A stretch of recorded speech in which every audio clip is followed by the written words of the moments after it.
What's up, guys? Mason the Brock Henderson here, and this is a series of unfortunate events, Season 2, Episode 5, The Vile Village, Part 1. So, yeah, I really need to reread the book sometime soon because as I'm watching this and, they're saying, oh, Count Olaf's been captured, and they bring in Jacques Snick, and I'm just like, wait a minute, this sounds familiar. I don't remember the name of the guy, but I remember them catching a fake Count Olaf in the book. And sure enough, I look up, and it was a man named Jacques. They never, I don't think, confirmed it was Jacques Snicket. But still, apparently there was a lot of stuff that they're using here that is being pulled directly from the books. So, yeah, I really want to reread them now and see just how much I was missing as a kid. See how much of this overarching mystery was involved. One thing that I will say they changed that I understand why, but I also wish they didn't at the same time, is Esme. Because in the books, the kids don't realize that Officer Luciana is Esme. And so whenever it gets revealed at the end, I do remember that being kind of like a holy crap, Esme was involved this whole time too. And it kind of also made her a bit more intimidating than Count Olaf in a way, because she was actually good enough at disguises that the kids didn't recognize her when she disguised herself.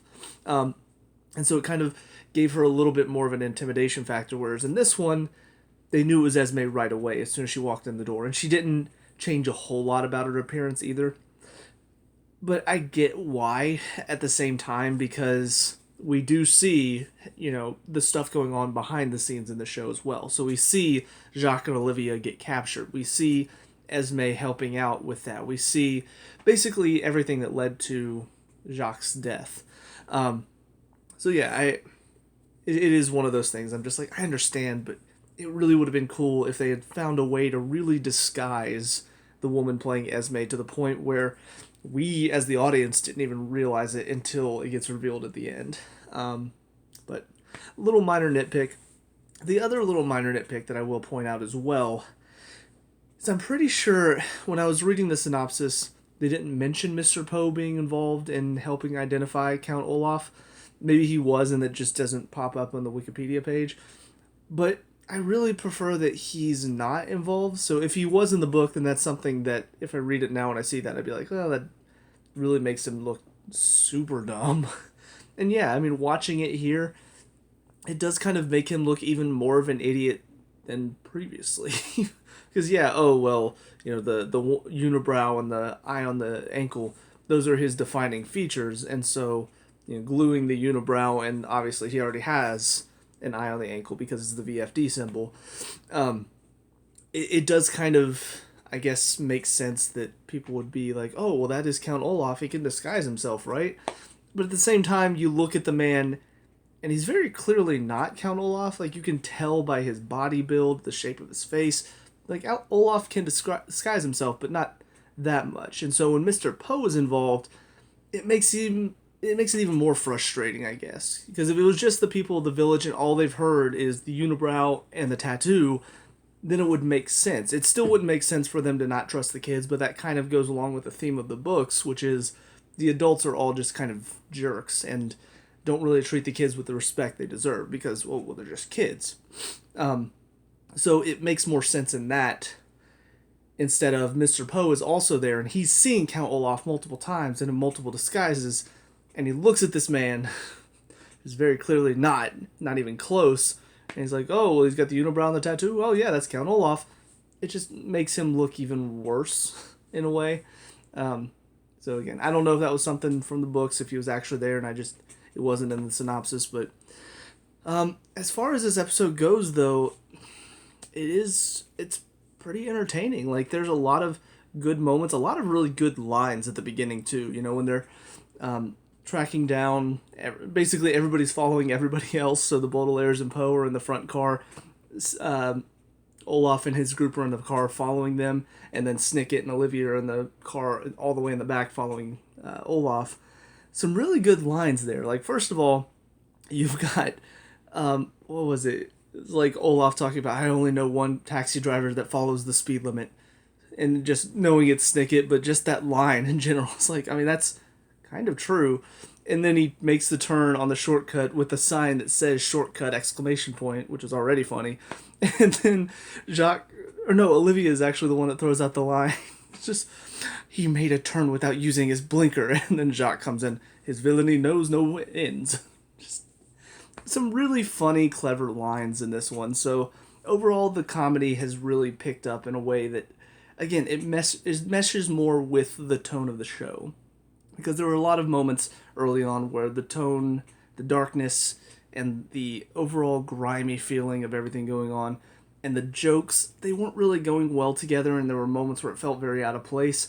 Now the jokes are coming in at a point where it feels like it fits a lot more. It feels like these jokes were written by the same person that wrote everything else in the episode, instead of, it almost felt like they had two different writing teams. One was writing the dark stuff, and one was writing the jokes and the goofy stuff. And it just didn't, it felt like that. So I'm glad they've come a long way as far as that's concerned.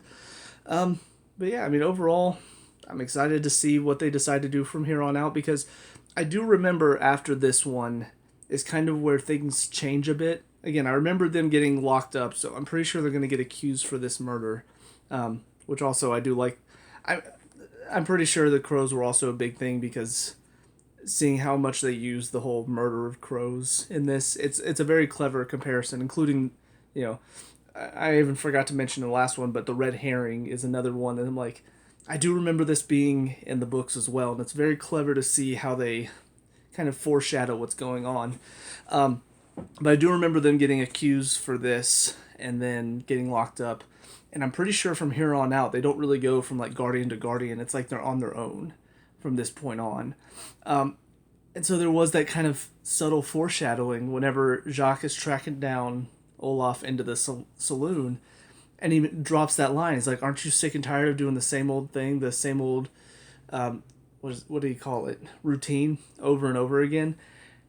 And it kind of hit me. I'm like, "Oh, wait a minute. That's essentially what's about to happen here. Like, this is about to stop the routine of just, to each of the relatives or guardians, trying to do this thing where it's like, maybe this will work, and then Olaf shows up and ruins it.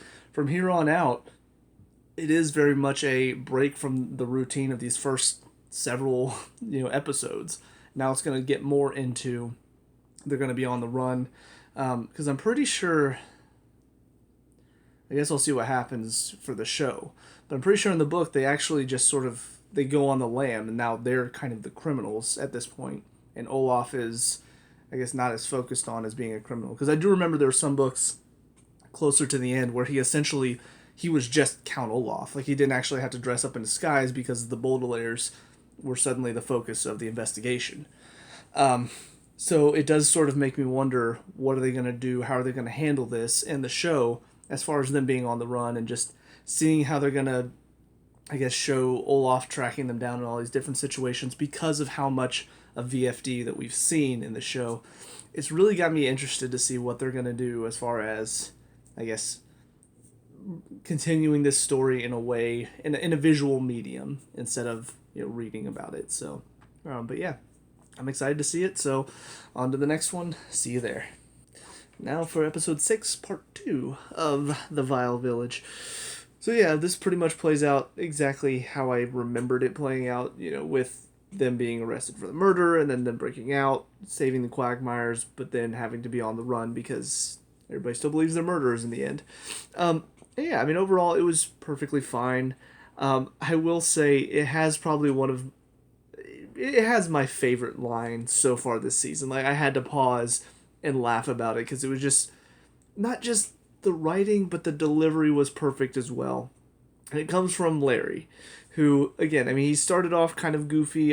Wasn't really attached to his character earlier this season, but I mean, just fantastic moment. He and Jacqueline talking in the office, and she's just got off the phone with Poe. I can't remember exactly what she said, but it was something along the lines of, I just got off the phone with Mr. Poe. He's like, "I'm so sorry, but you do work for him."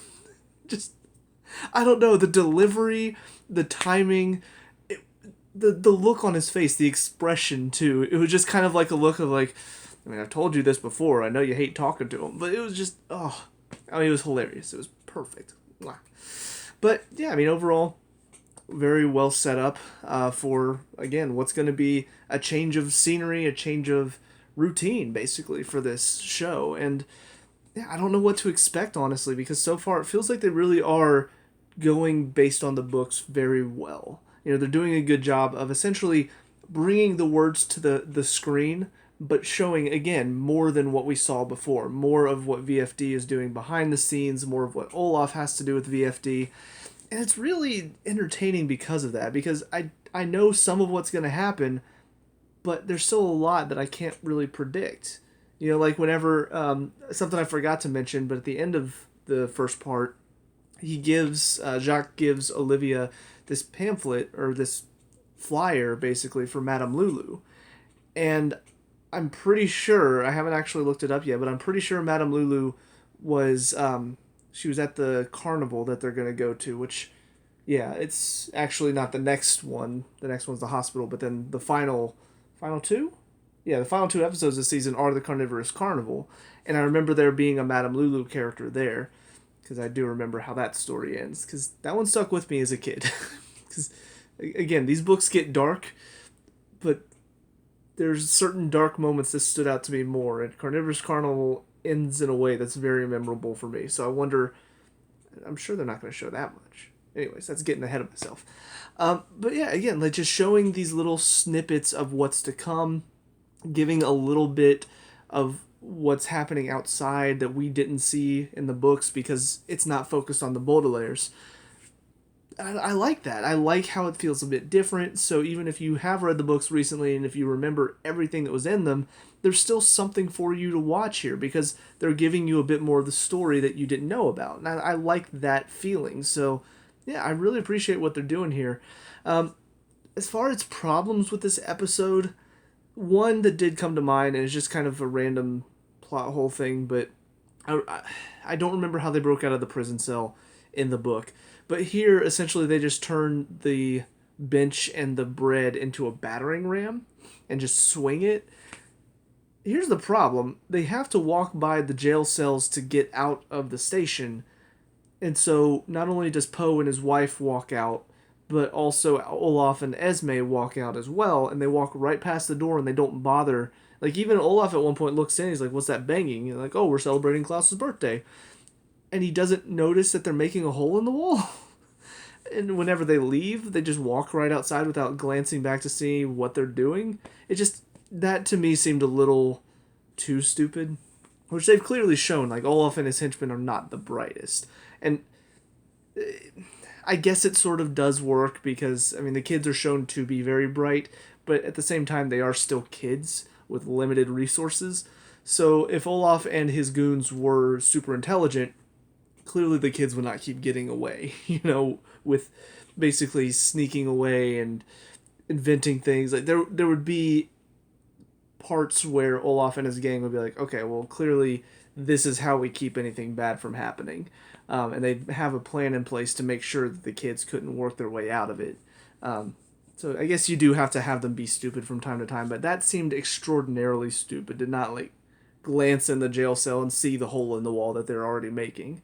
So a little bit of a plot hole there. Not something that ruins it for me, but it is something to think about. But yeah, I mean, Poe in this one, again, I don't remember if he was a part of any of this. Honestly, I don't even remember if his wife was a part of any of the books. So we've seen her several times throughout the seasons. So I don't know if he was involved with any of this talk of burning at the stakes and all of that. But it does, again, it makes him, if he wasn't in the books, if he wasn't here in the books, then I feel like you really make him seem even more not just stupid and ignorant, but also kind of heartless. Because I feel like even the Poe in the books, he wasn't a smart guy. He wasn't super compassionate, but you felt like he did have a little bit of care for what happened to the orphans. Like he was at least trying to give them their best life that he possibly could. He was just very, it's like those people that they do care, so they try to do something, but they don't actually try to make sure it's the best thing. They just feel like doing something is enough to say, hey, I tried to help. That's kind of what Poe felt like in the books. Here, the way he's being portrayed, it seems like he wants to come off as that, but he's really, it's not even like he's trying to make it seem like he cares. It just seems really stupid at times and really uncaring. And they're about to be burned at the stake. It's just like, okay, well, whatever. Goodbye. Sorry. I can't help you guys. That seems extraordinarily selfish and almost kind of evil in a way, that you're just going to let these kids burn at the stake for something they didn't do, and you're supposed to care about them. Like, I don't think Poe in the books would have done that. I don't think if he heard they were going to be burned at the stake, he would have been like, oh, well, unfortunate.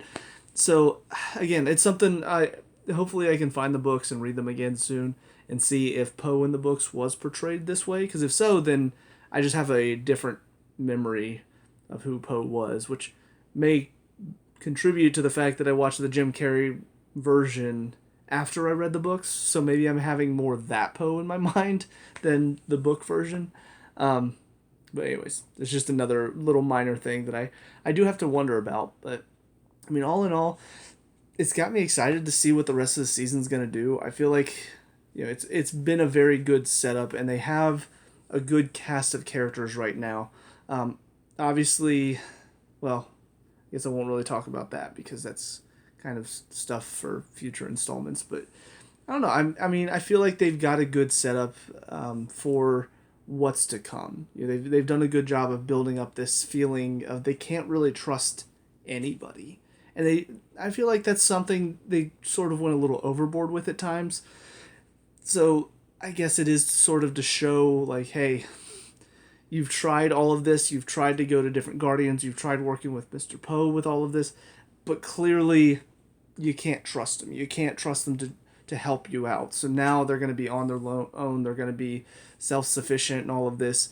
So, I mean, it makes sense from the point of the show. I just do feel like maybe if they had toned down a little bit the feeling of, oh, all these adults are just uncaring and idiotic.